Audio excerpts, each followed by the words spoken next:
So I used to weigh a whopping 120 kilograms, that is 265 pounds, and I went down to as low as 70 kilograms, which is 154 pounds. And I've done a massive body transformation, as you can see. I've kind of bulked up now, so this is what I look like. So I'm an LBS guy. Now that you know my credentials, let's get straight into my no BS nutrition tips. Hooray, yippee. So the first one probably is something you don't know. I mean, that's why I clicked on this video, is the rule of 6 for carbs. Now, so what this rule is that if you're at grocery shopping and you don't want to eat the standard rice or sweet potato and whatnot, when you are buying a carb, you just turn around the label and then you look at the fiber content and the sugar content. So the principle is that it's going to have more than 6 grams of fiber and less than 6 grams of sugar per 100 grams. So if you find some bread and if it's like 7 grams of fiber, 4 grams of sugar, that's good bread, you can have it. So it's a simple rule when out grocery shopping. The second tip is to not get sucked into the protein food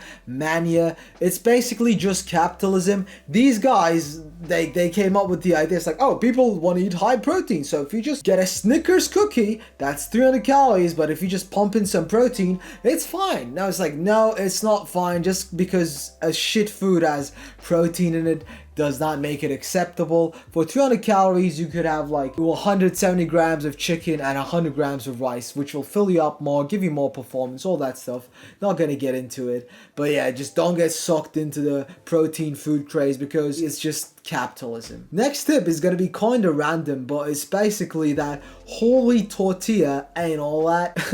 When I was doing grocery shopping, I'd always buy whole wheat tortilla, but let's be honest, it doesn't fill you up. It's tiny as hell and it's 200 calories, so it's kind of worthless. So whole wheat tortilla ain't all that. The next tip is that tracking your food ain't that hard. So I'll actually where's my phone? So a lot of people are like too lazy or think tracking their food intake is super hard, but all it takes is, I think my phone is in the other room, but you just pull up your phone, search for the food, you search for chicken, boom, boom, boom, literally done. It takes less than 30 seconds, and this will be a habit that determines the people who lose fat and who doesn't lose fat. I recommend the app Lose It. Just download it and use it. Tracking your food is not hard. Yeah, maybe at the start it might be a minor inconvenience, right? A minor inconvenience. You know what's a bigger inconvenience?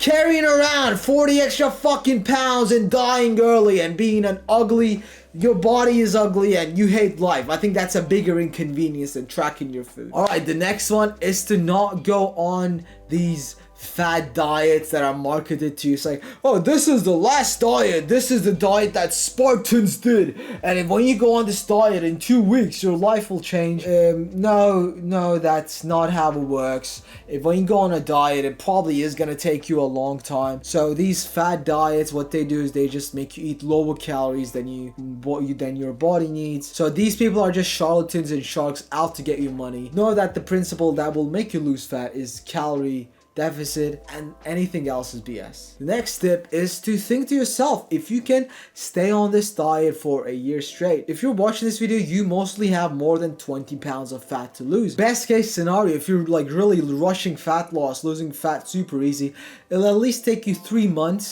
to 4 months to lose like 20-25 pounds of fat. So you must think to yourself, can I sustain this? Can I do this for over a year? If the diet that you are on right now, you would hate the idea of staying on the diet for a long period of time, it will most likely mean that you're gonna end up cheating and falling off the wagon. So pick a diet that you can stick to for a long time, which leads us to our next point, which is pick sustainability over instant results. The truth is that you could literally eat nothing and that will lead you to losing weight the fastest way, but it is not sustainable. And most likely, let's say you lose 5 pounds by eating nothing, you're gonna fall off the wagon, gain all of it back. When you diet sustainably with something that you can do, you don't gain the fat back, plus like you actually achieve the goal. You are guaranteed to achieve the goal if you can sustain it for a long time, right? So it makes sense to stay in a diet that is sustainable. Next tip is that the next level, if you want to lose fat the fastest way, if you want to get the best results, if you want to become the leanest version of yourself that you can be,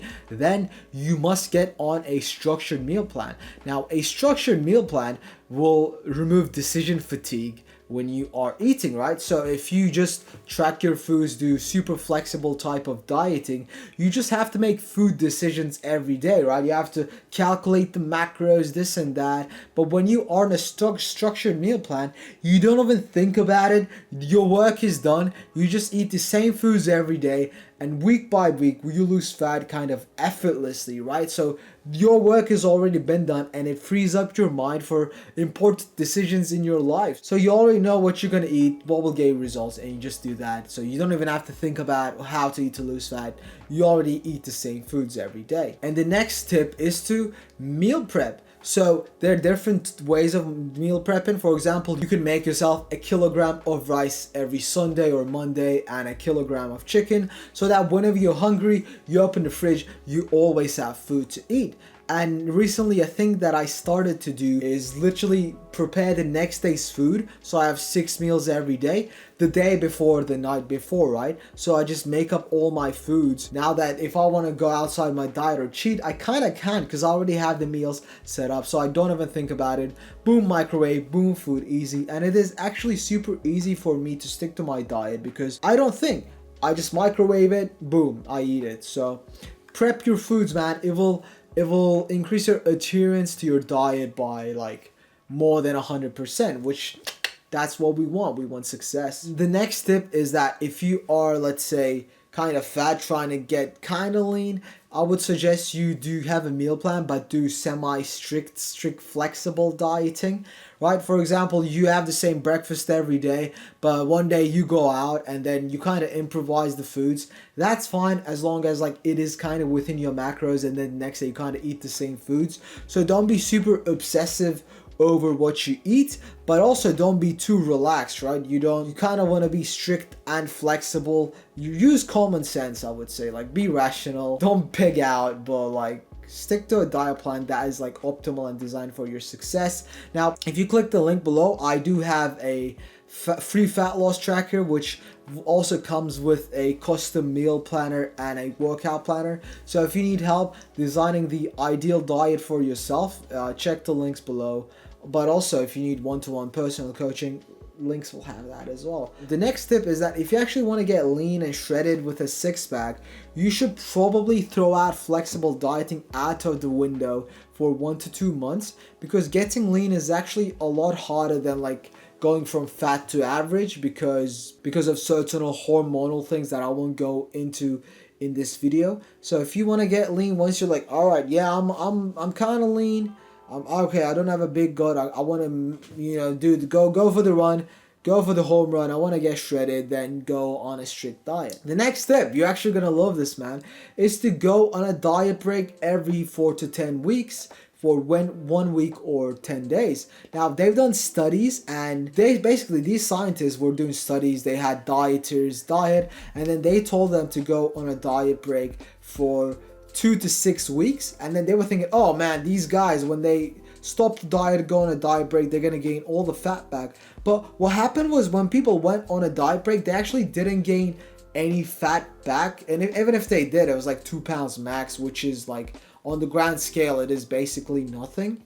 And when you go on a diet break, you don't fall off the wagon, because the diet break is already built in. So you just relax for a bit, just mentally you kind of regain yourself, your hormones, your leptin hormones just go back to its normal levels, your hunger levels normalize, and then you go out to diet again. And this will make the fat loss process a lot more bearable, and it will guarantee that you reach the great results. And in the diet break, you can pretty much eat whatever you want, but like, don't be dumb. Obviously, like, eat maintenance levels and whatnot, but maybe like for the first 1-2 days, just eat whatever, right? All right, those are my tips. Hopefully they have been helpful. Oh, I do personal one-to-one coaching, so if you need help losing fat, links are below. I make videos every day, so subscribe, click the bell, send this video to a friend that you think this might help.